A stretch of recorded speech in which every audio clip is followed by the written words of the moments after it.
Depois de uma década de hiato, Dead Space está de volta, ou melhor, está recomeçando. O jogo está de volta com um remake do primeiro título, que foi lançado originalmente lá em 2008, ou seja, já faz uns bons 15 anos. Nesse vídeo nós vamos dar uma olhada no trabalho de atualização para as possibilidades que 2023 trazem para esse clássico dos games de terror, bem como ele está rodando em diferentes configurações de PC.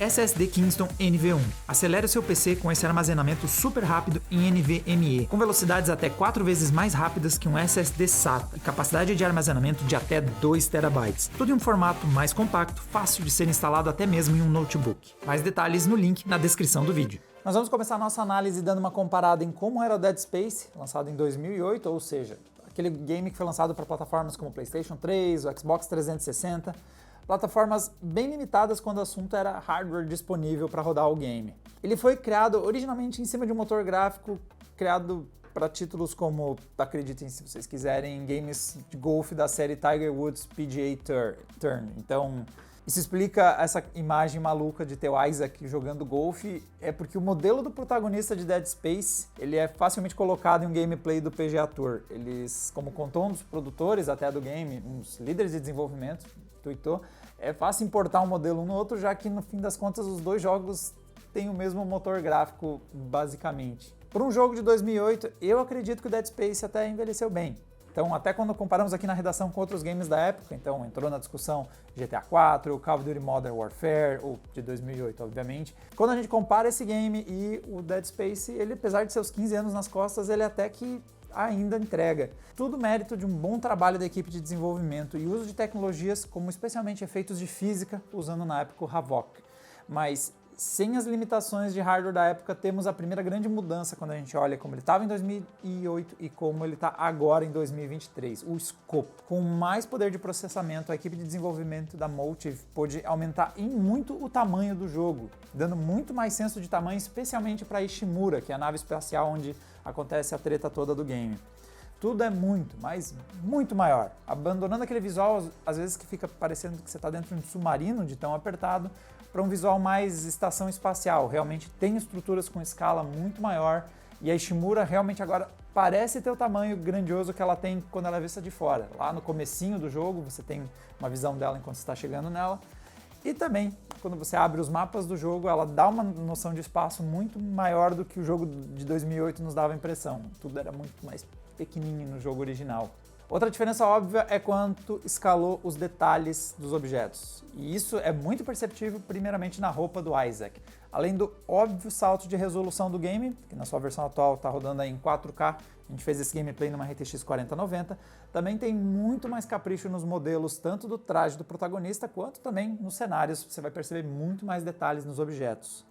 Mas com certeza o que acho que salta mais aos olhos é a iluminação. Deixando de lado o motor gráfico para jogo de golfe e usando a Frostbite, nós temos um jogo com muito mais volume, resultado de uma iluminação muito mais complexa do ambiente. Falando em iluminação, esse é o recurso que temos adicionado o Ray Tracing. Então, esse jogo não faz um uso muito intenso, ele faz exclusivamente para oclusão de ambiente.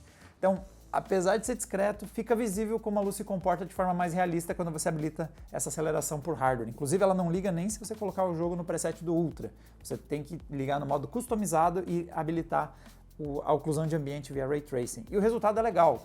Principalmente os objetos, quando você olha, eles ganham muito mais detalhe. A iluminação também fica mais realista. Tem alguns objetos, por exemplo, tem umas malas que brilham de baixo para cima, como se o chão estivesse projetando luz nelas, o que não faz nenhum sentido.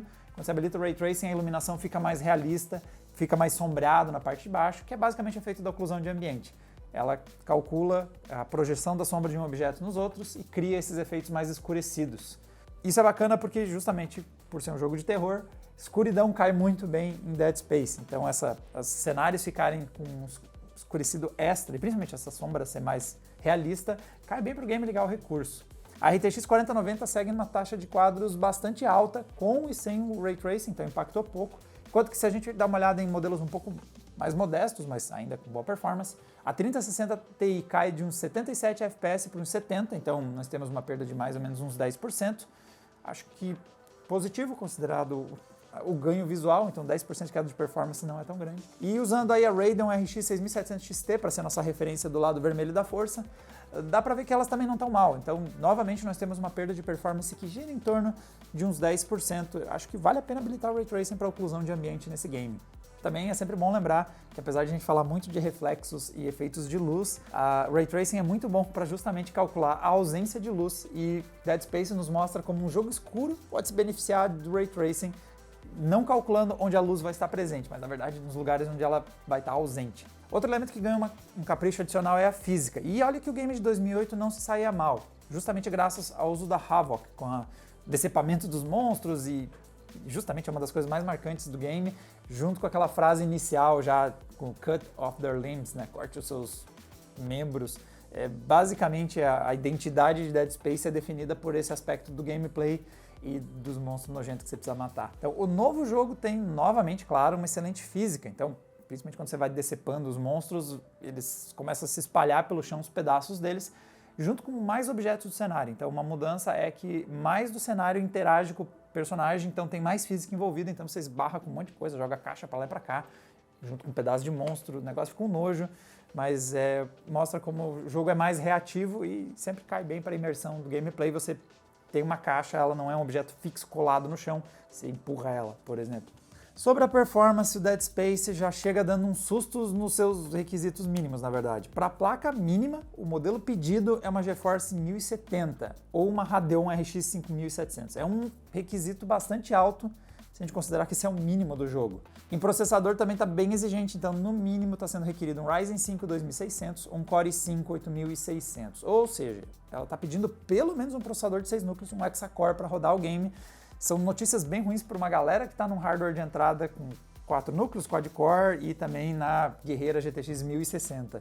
Apesar do ambiente fechado, que devia dar uma ajuda por parte do processador, as CPUs de entrada sofrendo um pouquinho. Então a gente sacou o PC baratinho, o seu Core i3 10105F, e ele fica num uso bastante elevado ao longo do gameplay. Dá para ver até ele suando quando vai entrar em umas novas áreas, venha junto com essa entrada em novos locais uns eventuais stutterings enquanto ele está carregando os modelos da próxima sala.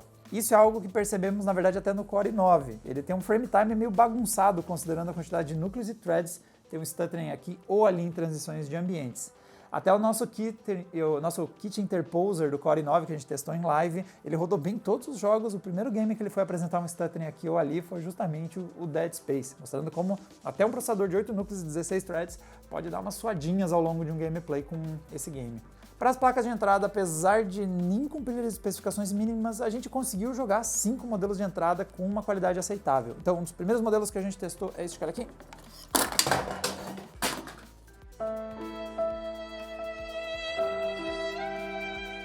Então, por exemplo, começando por essa aqui, esse é o modelo da Galaxy da GTX 1650 GDDR6, deu para jogar em Full HD com a qualidade no baixo. Então, a gente precisou habilitar o FSR, Fidelity FX Super Resolution, no modo qualidade, e o resultado foi um gameplay aceitável. Ele oscila um pouco, então ele vai de 60 frames em umas cenas mais fechadas, que fica mais fácil a vida da GPU, caindo para até uns 40 FPS em alguns pontos mais críticos. Mas aqui é bom a gente destacar o quanto o jogo, talvez você já tenha percebido, o mínimo dele é muito bom. Ele tem algo que já afetou, por exemplo, o Witcher 3 no lançamento. Quando a qualidade gráfica no mínimo é muito alta, ele acaba tendo esse resultado em que você, mesmo no mínimo, as placas de entrada têm dificuldade de rodar. É um dos jogos, no mínimo, mais bonitos que eu vi recentemente. Realmente acaba tendo um visual muito bom, mas em contrapartida torna difícil para placas de entrada encarar o game quando a gente tem um resultado desses, e não é à toa que eles estão pedindo uma GTX 1070 por outros detalhes que a gente vai comentar. Nós testamos também placas da AMD, então demos uma olhada na RX 6500 XT e ela acabou não se saindo tão bem. Então nós conseguimos de novo jogar na mesma configuração Full HD, preset do baixo, com o FSR no modo qualidade, e ela até consegue uma taxa de quadros próxima do que a GeForce estava entregando, mas ela entrega muito engasgo, tem muito stuttering em trocas de cena, a gente vê perdas de performance. Mas nada disso é tão crítico como o nosso teste com a Intel Arc A380. Com a placa da Intel, a gente viu um impacto bem chato dos stutterings. Realmente a taxa de quadros é extremamente instável, então tem momentos que ele está rodando ok e depois simplesmente desaba a performance.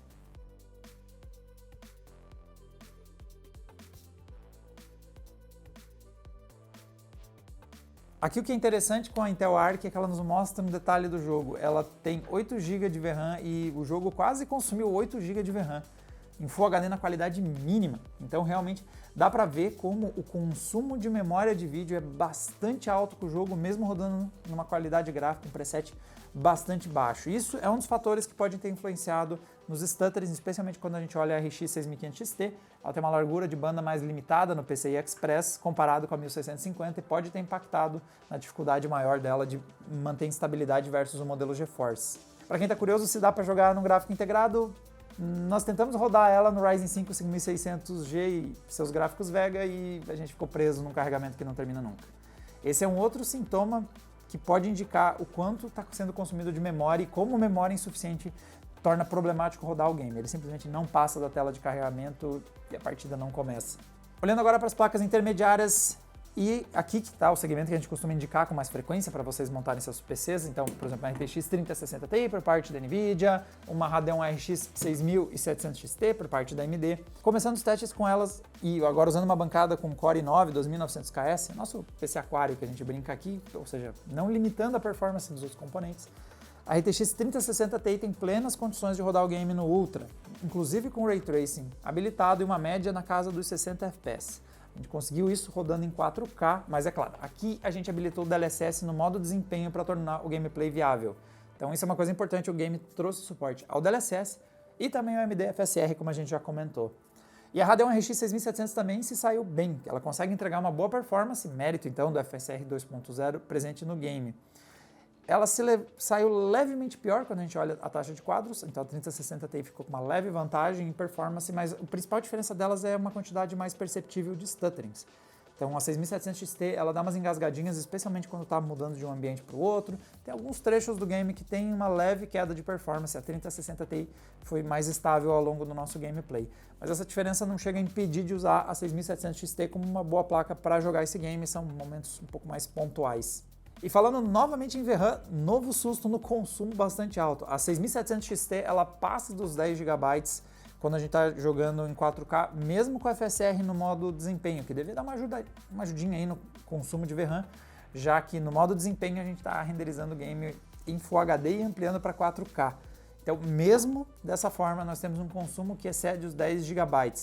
Inclusive, quando a gente colocou a RTX 4090 para rodar nativamente, então sem uso de DLSS ou FSR, é comum o jogo chegar na faixa de consumo de 10 GB, então pode ser um problema dependendo de qual é o modelo que você tem que dar uma maneirada na configuração aí de texturas, mas realmente Dead Space está usando bastante memória de vídeo, bem como também bastante processador.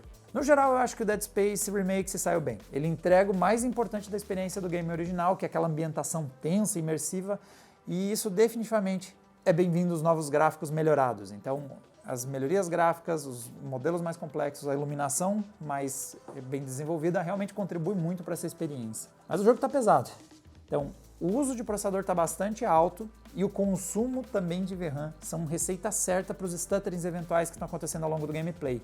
Então, caso você não tenha pelo menos um processador octa-core com uma boa performance, ou uma placa de vídeo com 10 GB de VRAM ou mais, dá para jogar em alta qualidade, mas eu acredito que você vai encontrar engasgos aqui ou ali, dependendo aí de limitações do seu hardware. Galera, para mais testes com hardwares e games, é só assinar o canal Adrenaline, que vocês sabem quando a gente faz as plaquinhas sofrerem, porque está consumindo 8 GB em Full HD no mínimo.